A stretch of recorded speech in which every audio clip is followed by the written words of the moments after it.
Hi everyone, so welcome back to my channel Susmita's daily blog. আজকে আমি দেখো একটা হোয়াইট টি শার্ট আর একটা ট্রাউজার পরে রেডি হয়েছি, আর একদম একটা ক্যাজুয়ালি লুক রেখেছি আমি আমার জন্য।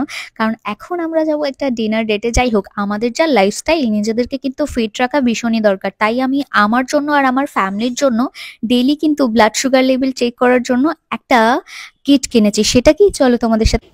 আমি কিনেছি 11 গ্লুকোমিটার। ফার্স্টেই বলে দিই গ্লুকোমিটারের সাথে কি কি থাকে। এটার সাথে পেয়ে যাবে একটা ক্যারি কেস, সাথে কিন্তু আরো থাকছে থাকছে একটা ল্যান্সিং ডিভাইস, আর তার সাথে কিন্তু তোমরা পেয়ে যাবে 10টা স্ট্রিপস আর 10টা ল্যান্সেট মানে নিডলস। ও হ্যাঁ, এটার সাথে কিন্তু একটা ব্যাটারিও পেয়ে যাবে, যেটা কিরকম ভাবে তোমাকে সেট করতে হবে। ল্যান্সেট মানে নিডলস গুলোকে ল্যান্সিং ডিভাইসে তোমাদেরকে এরকম ভাবে এটাকে সেট করে নিতে হবে। তারপর এর মুখটাকে এরকম ভাবে খুলে তোমাদের কিন্তু ব্লাড স্যাম্পলটা কালেক্ট করতে হবে। কি করে, চলো তোমাদেরকে এটা। এই ল্যান্সেট ডিভাইসটা সেট করার পরে এটার টপে কিন্তু তোমরা 1 থেকে 5 অব্দি একটা কাউন্ট আছে, যেটাতে তুমি তোমার মতো অ্যাডজাস্ট করে কিন্তু সেট করতে পারো। কিটো সিম্বল অ্যাপিয়ারেন্স হয় তখন যখন ব্লাড গ্লুকোজ কনসেন্ট্রেশন থাকে অ্যাবভ 1.8 মলিকিউলস 320 mg পার ডিএল। তাই সিম্পলি সাজেস্ট করবো একটা keynote test is recommended. Consult করো তোমার health care professional about the testing for কি নোট,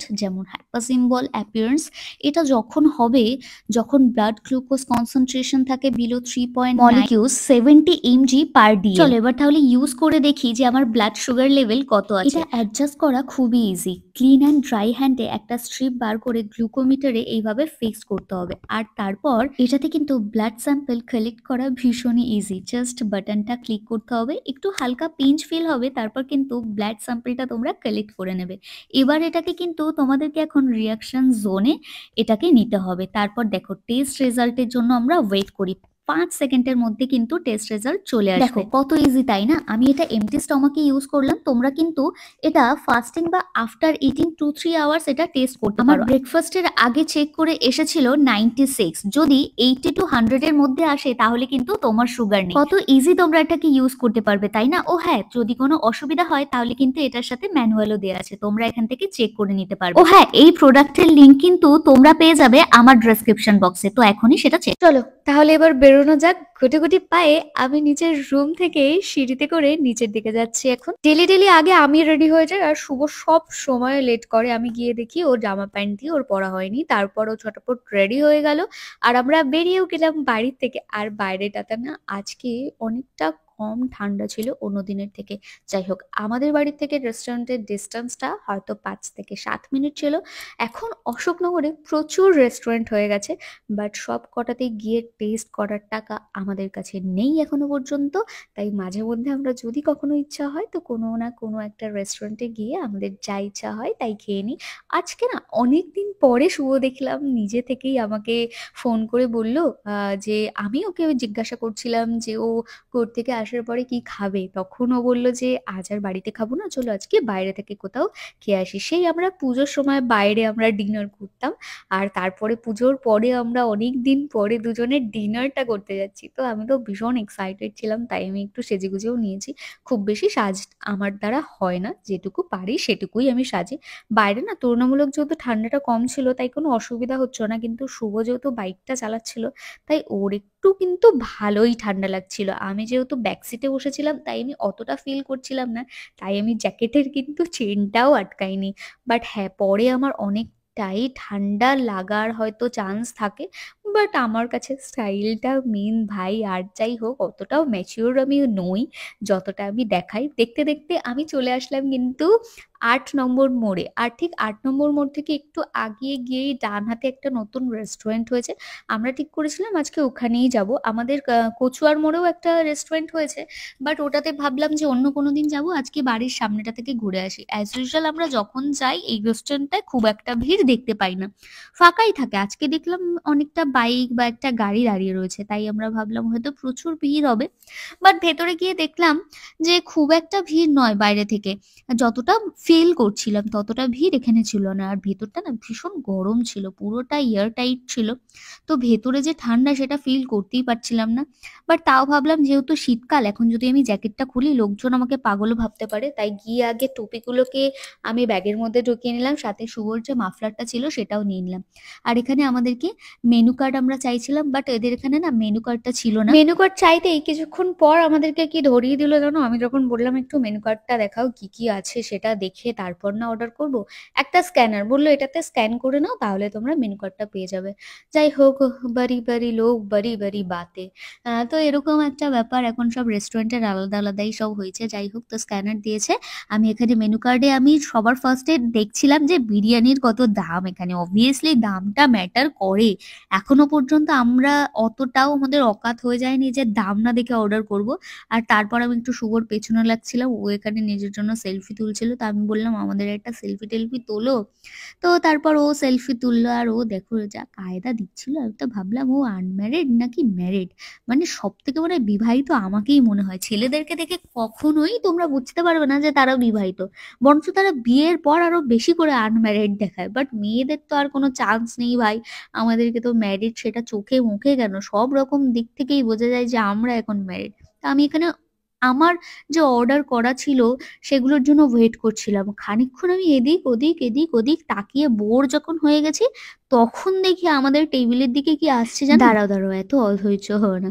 এই যে দেখো আমরা যেটা অর্ডার করেছি সেটা চলে এসেছে। আমরা অর্ডার করেছিলাম মাটন বিরিয়ানি আর তার সাথে চিকেন চাপ, বাট আগে বিরিয়ানিগুলোই দিয়ে দিয়েছিল। আর আমি এখানে ডাকছিলাম মাটন মাটন, আমি বলছিলাম বেসিক্যালি কোথাও গিয়ে বিরিয়ানি খাবো আর তাও সেটা চিকেন, সেটা আমার ঠিক পোষায় না। বাট হ্যাঁ, আমরা যে চাপটা নিয়েছিলাম সেটা চিকেনের ছিল। আর এখানে না আমার ওই প্লেটটা ছিল আর শুভর এটা ছিল, বাট এখানে চেঞ্জ হয়ে গেছিলো, তাই আমি শুভকে বললাম তুমি আমার প্লেটটা নিয়েছো। আর আমি এখানে দেখছিলাম যে বিরিয়ানির কোয়ান্টিটিটা বেশ অনেকটাই দিয়েছিল, আমি এতটাও মনে হয় না খেতে পারবো। বাট তাও একগাল দুগাল করে আমি একটু খাওয়া স্টার্ট করলাম, যে আগে স্টার্ট তো করা যাক, তারপর এন্ড করতে পারি কি পারি না সেটা পরের ব্যাপার, পরে দেখা যাবে। আগে চলো এটা শুরু তো করা যাক, কারণ মাটন সামনে রেখে বেশিক্ষণ বসে থাকা তো আমার দ্বারা হয় না। জানি না তোমরা কি করো, বাট আশেপাশের দিকেও দেখছিলাম। আর বাই চান্স সেদিনকে অনেক লোকজন পরে দেখলাম অ্যাড হয়েছে আরো, আর আমরা দুজন হাসছিলাম অন্য একটা কারণের জন্য, সেটা না হয় তোমাদেরকে অন্য কখনো ভিডিওতে শেয়ার করবো। যাই হোক, না থাক, শেয়ার না করাটাই বেটার। থাক, আমি কন্ট্রোভার্সি বা অন্য কিছুর মধ্যে পড়তে চাই না। তো এখানে আমরা একটু গ্রেভিটা নিয়েছিলাম। আমার যে চিকেন চাপটা একটু মিষ্টি মিষ্টি লেগেছে, হয়তো একটু মিষ্টি মিষ্টিই হয়। বেসিক্যালি আমি বিরিয়ানির সঙ্গে কখনো চিকেন চাপ সেরকম ভাবে আমি ট্রাই করিনি, কারণ হচ্ছে বিরিয়ানি পেলে শুধুমাত্র বিরিয়ানির মধ্যেই ডুবে যায়, তখন আর চিকেন চাপ কোথায়, বা অন্য কোনো কিছু ওর সাথে গ্রেভি টাইপের কিছু আমার ঠিক ভালো লাগে না, তাহলে না আমি সেই বিরিয়ানির টেস্টটা আর পাই না। আর এখানে এত বড় একটা আলু আমি পেয়ে গেছি, সেটা ছাড়া কি বিরিয়ানির টেস্ট লাগে বলো। তাই আমি বিরিয়ানিটা খাওয়া শুরু করে দিলাম। হ্যাঁ, মোটামুটি আমার টেস্টটা যেটা বলবো, আমার টুকটাক মোটামুটি ভালোই লেগেছিল। বাট একটা জিনিস যেটা আমার খারাপ লেগেছিল সেটাও তোমাদের সাথে শেয়ার করবো আস্তে আস্তে। দেখো, আমাকে তো নিশ্চয়ই পেড করে নিয়ে যায়নি, তাই আমি মানে একদম অনেস্ট রিভিউটা দেবো। যদি আমি পেড প্রমোশন করাতাম তাহলে আমি বলতাম যে না, আমাকে ভালো ভালো কথা কিছু বলতেই হবে। বাট সেটা যখন নয়, তাহলে আমার কোনো চাপ নেই। যেটা ট্রুথ, আমি বিরিয়ানি মানে ট্রু রিভিউটাই দেবো। বিরিয়ানির যে রাইসটা ছিল সেটা মোটামুটি ভালো ছিল, ঠিক আছে, কোয়ান্টিটিও ভালো ছিল, আর টেস্টটাও উগ্র নয়, একদম খাওয়ার মতো, একদম পারফেক্ট টেস্ট ছিল। বাট আমার এখানে মাটনের যে পিসটা দিয়েছিল সেটা আমার খুব একটা, 250 টাকার আমাদের বিরিয়ানির প্লেট নিয়েছিল, তো আমার খুব একটাও পছন্দ হয়নি। আর মাটনটা একটু শক্তও আমার মনে হয়েছিল, আলুটাও একটু ছোট দিয়েছিল। বাট ইটস ওকে, আলুতে প্রবলেম নেই। বাট মাটন বিরিয়ানি অর্ডার করেছি, মাটনটা একটু, মাটনের মাংসটা তো একটু বেশি থাকবে, বাট সেটা ছিল না। বেশিরভাগটাই ওখানে হাড় ছিল, আমার একটা বাজে পিস পড়েছিল, আর মাটনটা একটু শক্তও ছিল। সাথে যেটা আমি তোমাদেরকে বললাম, পেঁয়াজ দিয়েছে, পেঁয়াজের এই পোর্শনটা দিয়েছে। এটা কখনো খাওয়া যায়? তোমরাই বলো, এটা কখনো খাওয়া যায়? এটা মানে আমার মনে হয় না যে কেউ খায় এটা। আমরা বাড়িতে যখন রান্না করি তখনও তো আমরা খাই না। আর এখানে একটা রেস্টুরেন্ট, যেখানে অবভিয়াসলি ম্যাটার করে কাস্টমার স্যাটিসফ্যাকশনটা, সেখানে আমাদেরকে এরকম একটা পেঁয়াজের একদম সামনের দিকটা, যে দিকটা আমরা কেটে বাদ দিয়ে দিই। আর লিটারালি আমার মাটনটা ছিঁড়তে একটু স্ট্রাগলই করতে হচ্ছিল। বাট 500 টাকা ইনভেস্ট করেছি ভাই, আমাকে তো খেতেই হবে, যা হোক করে কষ্ট টষ্ট করে আমি এগুলোকে শেষ করতে চাইছিলাম। খানিকক্ষণ আমি তারপর একটু ব্রেক নিলাম, যে এবার আমি একটু বসে নিই, তারপর বাকিটা শেষ করব, কারণ আর বাকিটা আমার দ্বারা হচ্ছে না। আমি ভীষণ পরিমাণে বিরিয়ানি লাভার, কিন্তু বিশ্বাস করো আমি হাফ প্লেট বিরিয়ানি লাভার, আমার পক্ষে ফুল প্লেট বিরিয়ানি খাওয়া পসিবল হয় না। তাই আমি ফুল প্লেট বিরিয়ানিটাকে শেষ করার জন্য নিয়ে নিয়েছিলাম একটা কোল্ড ড্রিঙ্কস। এই যে একটা ছোট একটা কোল্ড ড্রিঙ্কস, এটা ছাড়া বিরিয়ানি খাওয়াই যায় না। বেসিক্যালি আমি নিজের জন্য অর্ডার করেছিলাম, কিন্তু তারপর শুভ এটা থেকে একটু ভাগ বসিয়েছিল। বলছে আমার পিস ভালো লাগে খাওয়ার সময়, আমার বেশি ক্যাচর ম্যাচর ভালো লাগে না। খাও তো 2 মিনিটে শেষ, ম্যাগি হওয়ার মতো 2 মিনিটে খাওয়া শেষ, আমার আবার পিস চাই। আর নেই কিছু, কি খাচ্ছ? এটাতে আর কিছু নাই। মাটনটা আমি এরকম ভাবে বেঁচে দিচ্ছি, এখন একটু আলু বেঁচে গেছে, আলু ছাড়া। আবার কিন্তু তোমাকে সব অনলাইনে হবে দিদি, তুমি রোগা করতে হবে। ভাই তুই আমাকে খাওয়াস, বা তুই আমাকে কোলে নিবি বাই এনি চান্স, নিবি না তো? তাহলে रोगा हुई और मोटा हुई तेरे बाप का क्या जाता है भाई। এই ক্যামেরাও ছিল, এই জিনিসটা না ভীষণ ডিসকাস্টিং, ঠিক আছে? ক্যামেরা এরকম করে অনেক ক্লিপ আমার নষ্ট করছো। একটা ক্লিপ নষ্ট করছি, একটা 2 দিন ঠান্ডা লাগলে কিন্তু ডাক্তারের কাছে আমি নিয়ে যাবো না। ছেলেগা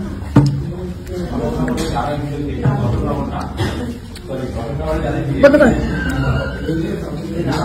আমাকে ফটো তুলে রাখবো।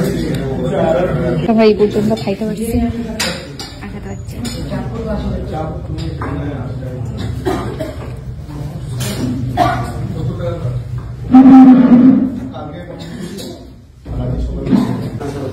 ব্যাস মুড়ি খাইনি স্যার।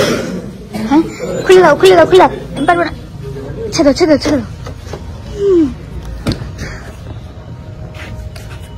কোল্ড ড্রিঙ্কসটা খাবে কি? তাহলে আমি ব্যাগে ভরে নিচ্ছি, বাড়ি গিয়ে খাবো। বাড়ি যাবো না, গাড়ি খাওয়ানো শুনতে হবে তোর কথা। দিদি ওই রেসিপিটার টেস্ট কেমন ছিল গো? কোনটা? ওই যে যেটা ভুটানের ওটা করছিল, দারুন, ওটার টেস্টটা না সত্যি দারুন, দেখে কিন্তু অতটা খেতে হবে। আর ওটা ওই যে আমি যে চিলিগুলো আমি ভেবেছিলাম ঝাল হবে না, লিটারালি ওটা ভীষণ ঝাল ছিল। আচ্ছা যথেষ্ট ঝাল ছিল। ওটা নর্মাল আমাদের এখানকার তুমি লঙ্কা দিয়েও ট্রাই করতে পারো, বাট এখানকার লঙ্কাগুলো বেশি স্পাইসি হয়ে যায়, বাট ওখানের লঙ্কাগুলোতে লাইট ঝাল থাকে ওই লঙ্কাগুলোতে। আমাদের এখানে খাওয়া দাওয়া ডান, এবার আমরা সামনের দিকে উঠবো।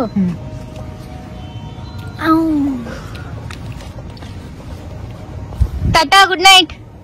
আমার চ্যানেলটা সাবস্ক্রাইব করে দিও। না আমার ওয়াইফ করেছে, আমাকে দেখিয়েছিল একদিন। তাই একদিন দেখা করিও, ঠিক আছে? ভাল লাগবে।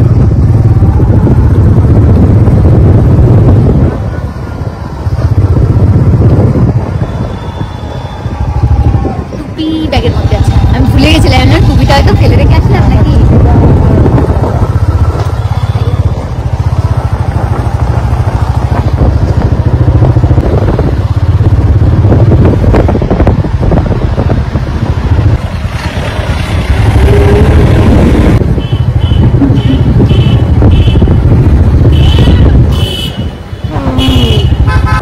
দেখো হ্যাঁ, দুটো কুড়ি দাও। আর তো কিছু না, আর কিছু না, জিজ্ঞেস করলাম। কাটাগুলো ছেটে একটু দাও। কিছু পাবে, আচ্ছা অনেক কিছু। ঠিক আছে, এটা তুমি দিচ্ছ এরকম নয়, ঠিক আছে? এটা আমি দিচ্ছি। হ্যাঁ ঘুম পাচ্ছে, ব্যাপারটা তা না। হাত ঘুমওয়ালা।